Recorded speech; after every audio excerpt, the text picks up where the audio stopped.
lahat po tayo alam natin na meron na pong naunang warrant of arrest na inisyo ang ICC na ipinadaan din sa Interpol sa presidente ng Russia, Vladimir Putin. Meron na rin pong naunang warrant of arrest na inisyo at ipinarte rin sa Interpol sa presidente ng Israel, Benjamin Netanyahu. Bakit po itong dalawang leader na ito, sa kabila ng ito po ay meron ng red notice sa Interpol, nauna pong na-issue ng warrant of arrest, bakit hindi po na-arrest? Dahil wala pong isang mamamayan ng Russia o ng Israel ang nakipagsabuatan sa Israel. Yun po ang aking opinion. Nakikita ko si binabasa lang ng General Torre mula dun sa kanyang cellphone. Parang wala yung warrant of arrest. Palagi niyang sinasabi PCTC ng PCTC. Ngunit hindi man lang nila pinalitaw. Nasa kanyang executive ng PCTC na sa pagkakaalam ko, ito yung counterpart, local counterpart ng Interpol sa ating bansa. Hindi man lang ninyo tinanong sa kanila, nasaan po yung Interpol? Bakit po si Torre na lang ang salita ng salita at saka yung PNP? Samantalang inamin po nila, dinig na dinig ko, kaya lang sila nandun, sabi daw ng Interpol, nag-request sila ng police and security assistance. That was the only role of the PNP, to provide security and police assistance. Bakit siya pa yung nagbasa ng Miranda rights? Sino ang Interpol representative na sumama kay Pangulong Duterte hanggang ihatin sa Netherlands? Meron bang nakita kayo na Interpol representative na sumama sa Pangulo? Wala. Magandang hapon po sa ating lahat.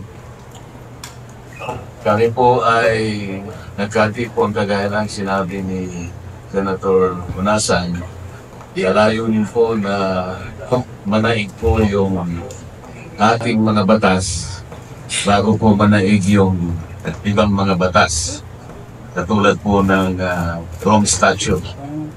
Kasi po bilang isang abogado, naiintindihan ko naman po na hindi nanaig yung prinsipyo na mismong kumakatawan sa ICC, yung principle ng complementarity. Alam po namin, napapasok lamang ang tulong ng isang hukuman kagaya ng ICC kung ang ating judicial system po ay hindi na gumagana o ayaw kumana o kinokontrol yung kanyang pagkana siguro. At halimbawa rin ay yung ating National Prosecution Service ay hindi na rin umaandar. Doon lamang po maaaring pumasok ang ICC. Kaya po yung ginawa nila na panghihimasok ng ganun lang, na hindi man lang tinignan po, hindi man lang nagkaroon po ng determination kung ang ating bansa po ay hindi na gumagana ang ating mga batas. So isang sample po ito mula sa pinakamababang hukuman ng ating bansa hanggang sa kataas-taasang hukuman. Ito po yung ating Korte Suprema. Yun po yung una. Pangalawa po, bilang isang abogado alam ko po na wala na pong jurisdiction kasi ang ICC dahil nung tayo po ay mag-withdraw bilang kasapi na po doon sa itinatadhana ng Rome Statute ay nagkaroon po ng problema. Ito po yung pivotal issue kasi meron po silang sinasabi na yun pong charge na pilit na ikinakapit sa dating Pangulo yung allegations po ay naganap daw nung tayo pa ay membro ng ICC. Kaya po meron daw po silang jurisdiction. Ang problema po, nung hingin naman niya, nung prosecutor, yung mandato para mag-imbestiga o mag-umpisa na ng pag-imbestiga, effective na po yung withdrawal natin. So, meron pong pagkakaiba yung tinatawag natin existence of jurisdiction at saka yung exercise ng jurisdiction. In my humble opinion po, dahil nga po sa pagkaka-withdraw namin, kaya palagay ko po, nung mag-issue sila ng warrant of arrest, wala na po talagang jurisdiction. Kaya kino-question po namin mga abogado na dapat ay wala na yung warrant of arrest. Pati po yung pagkaka-arresto sa aming palagay po ay medyo supply din dahil maliwanag din naman na nilabag nila yung isang provision sa ICC. Yan po sa wrong statute, yung Article 59 po. Na sinasabi po lahat ng arestuhin ng ICC within the custodial state. Ito nga po yung ating bansa. Kaya pamilya mo. So, ang dami pong nalabag. So, tinitingnan po namin ang mga issue na ito. Kaya, kapalagay namin, sinasaalang-alang po natin ang kalagayang pagkalusugan ng ating Pangulo. Sa kanyang kalusugan ngayon, ako po, kitang-kita ko nung huling kaming magkita sa Hong Kong, pati po yung pagtayo at pag-upo niya, talagang inaalalayan siya. At pati nga po yung pag-take niya ng gamot, nakita ko po mismo na napakarami palang gamot, iba-ibang kulay at iba-ibang oras kung paano niya inumin.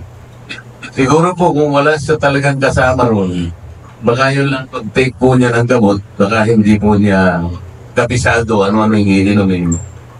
Delikado po yun. Sa ngayon po, ang nangingibabaw sa amin, yung mga batas po natin ay dapat nauna po natin ipinatupad. Kung siya po talaga ay may pagkakasala, dito po may kakayahan ng ating pamahalaan. Usigin natin, litisin, at pagkatapos hatulan sa ayon po sa mga batas natin. Hindi po sa batas ng ibang bansa. Na sa ngayon po, sa aking palagay, hindi na po dapat natin kilalanin dahil wala na pong jurisdiction. Kasi kung gano'n ang sinabi ng tagapagsalita ng Pangulo, parang inaamin niya, hindi niya pa nabasa yung rules of procedure ng ICC. Kasi itong ginawa namin ngayon, kung babasahin mo yung procedure, independent ito sa gagawin ng mga abogado ng dating Pangulo. Dahil ito'y nakalagay sa kanila mismong patakaran. Pwede tayong magpaabot ng saloobin ng isang NGO patungkol kung sino yung gusto nating bigyan ng suporta by way of ay lobby kagaya nito. At hindi ko nga maintindihan ba't kailangan matulad siya ng advice na yun. Dapat siguro ang nakuha natin mula sa kanila, bakit hindi man lang lumitaw nung arestuhin ng dating Pangulo? Samantalang sinasabi nila na ginawa yung pag-aaresto in compliance with the obligation under the Interpol. Kaya lang hindi nyo napansin na hindi man lang nag-figure out kung sino yung representative ng Interpol. Di ba napakalaking ng importansya ng Interpol sapagkat doon pala nakasalig yung pagkaka-aresto sa Pangulo. Dapat lumitaw sana bago inaresto yung Pangulong Duterte, malinaw sana na yung physical copy ng warrant of arrest pinresentahin. Hindi malinaw yung ganun eh. Parang nauna yung pag-aaresto kesa sa presentation or serving ng warrant of arrest. Malinaw yun eh. Nakikita ko si binabasa lang ng General Torre mula dun sa kanyang cellphone. Parang wala yung warrant of arrest eh. So dapat sana yung representative ng Interpol maliwanag nanto sana sana'y nagpapaliwanag hindi si General Torre. Hindi yung tagapagsalita ng PNP.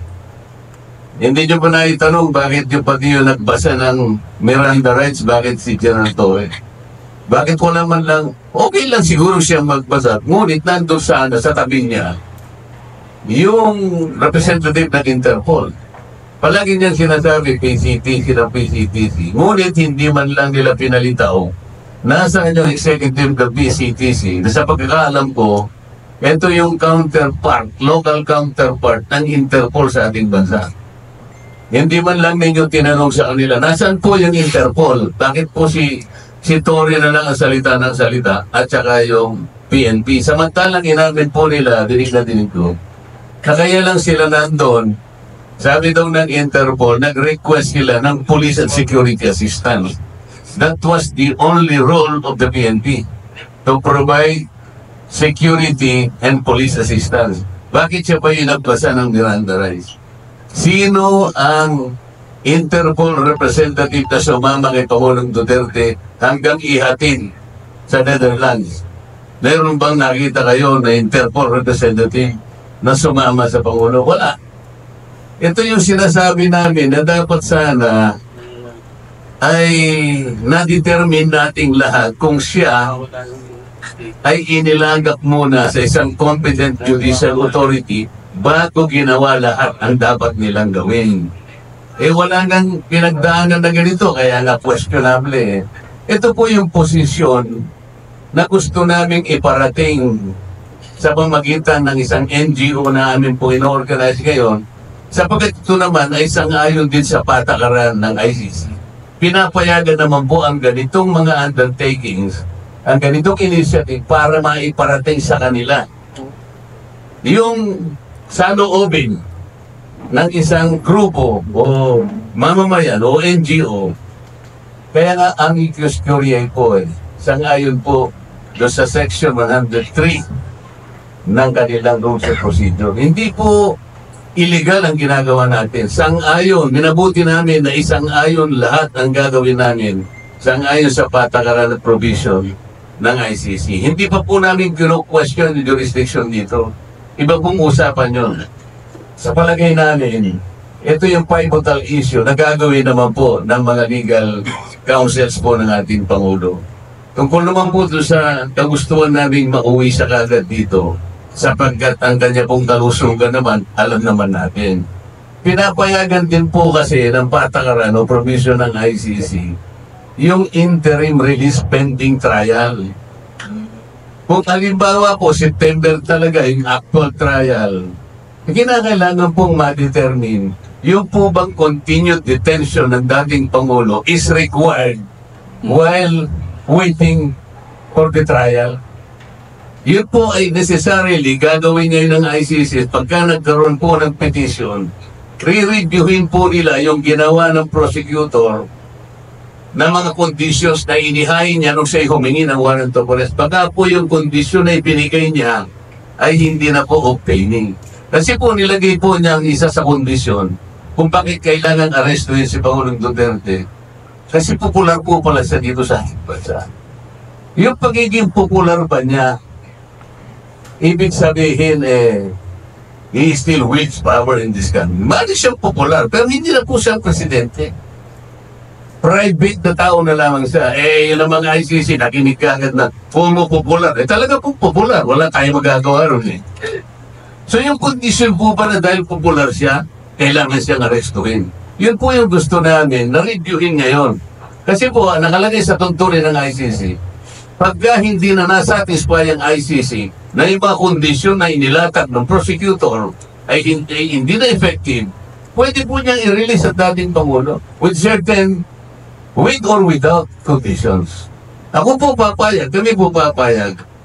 Kahit katakot-takot na kondisyon po, provided na makatuwiran naman, magbibigay po tayo ng kondisyon. Yun lamang, iuwi na lang muna habang naghihintay po siya ng takdang araw ng kanyang trial. Yun po, ito po ay sang-ayon din sa patakaran ng ating mga batas. No person shall be deprived of life, liberty, and property without due process of law. Hindi naman po talaga na-observe Lahat po tayo alam natin na meron na pong naunang warrant of arrest na inisyo ang ICC na ipinadaan din sa Interpol sa presidente ng Russia, Vladimir Putin. Meron na rin pong naunang warrant of arrest na inisyo at ipinarte rin sa Interpol sa presidente ng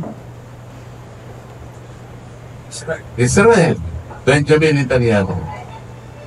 Bakit po itong dalawang leader na ito, sa kabila ng ito po ay meron ng red notice sa Interpol, nauna pong na-issue ng warrant of arrest, bakit hindi po na-arrest? Dahil wala pong isang mamamayan ng Russia o ng Israel ang nakipagsabuatan sa ICC. Yun po ang aking opinion. Maaari pong mali ako, maaari akong tama. Sapagkat kung merong isang Russian o merong isang Israeli na nakipagsabuatan, nahuli na po siguro naamo na itong dalawang leader. Kung tutuusin po, kung tutuusin, ano po ba yung isang elemento ng crime against humanity? Yung atake po na gagawin, widespread and systematic attack directed to a civilian population. Ay yung missile po ng Russia at saka missile ng Israel, ganun po. Wala pong kinigilin, wala pong sinisino kung sinong tatamaan yan. Yun ang systematic and widespread attack to a civilian population. Ang Pangulong Duterte po pa na. Hindi po, direkta lang po doon sa mga kalaban po na katahimikan ng ating bansa. Yung sumisira sa buhay ng isang tao, yung sumisira sa pamilya, yung sumisira sa lipunan, yung droga po. Yun ang dinirekta niya sapagkat pananabutang sinupin at depensahan ang kapakanan ng mamamayan. It is a legitimate government operation. Wala pong missile na ginamit si Pangulong Duterte. Direkta po, tinutokhang nga po eh. Hindi po widespread. Hindi po tinutok-tok na gano'n. O, magbagong buhay kayo ha. Magbalik loob kayo sa... Binigyan po lahat ng pagkakataon. Mari pong merong collateral damage. Talaga pong gano'n eh. Lalaban talaga yung mga yan eh. Mga kriminal yan eh. Papayag po ba tayo? Kahit na po meron pong imperfections ang ating batas, sir. Wala pong perfecto pong sistema sa mundo ito. Ngunit huwag tayong papayag na mauna pang humatol ang isang hukuman na hindi natin naiintindihan kung ano ang kanilang para. Meron po tayong umiiral na batas. Ito po ang gusto pong mangyari kung bakit kami nagpipitisip. Meron po tayong batas. We are a sovereign and independent nation. At ang ating pong hustisya, pati ang ating National Prosecution Service, buhay po at umaandar. Dapat sana dito muna pinadaan. Eh kaso po, wala. Alam naman po ninyo, ni isang asunto, ni isang kaso, wala pong inihain laban sa ating Pangulo. Pagkatapos po, iba pong hukuman, isang banyagang hukuman, at bigla na lang kukuha sa kanya sa paraan na sa pilitan. At wala tayong kibo, pero po ba, ano po ba ang muka? Anong muka iaharap natin sa mga ibang bansa pag ganito po tayo? Ito po yung sentimiento, ito po yung binabanggit namin ngayon. Kinalimutan na po namin ang pagiging kandidato ngayon. Ang importante po, yung kapakanan nating lahat ngayon, yung identity natin bilang isang Pilipino, ganito na naman po ba tayo? Saka na po natin pag-isipan yung hindi naman po namin alam mangyayari ito bago tayo matapos ng eleksyon. Malay po natin mangyayari sa buhay natin ito. Pasensya na po kayo kung may emotional po, pero ito po talaga gusto namin ipaalam sa ICC. Eh kung meron lang kaming accreditation ni Senador Munasa. Kaming dalawa na po ang tatayo doon. O gusto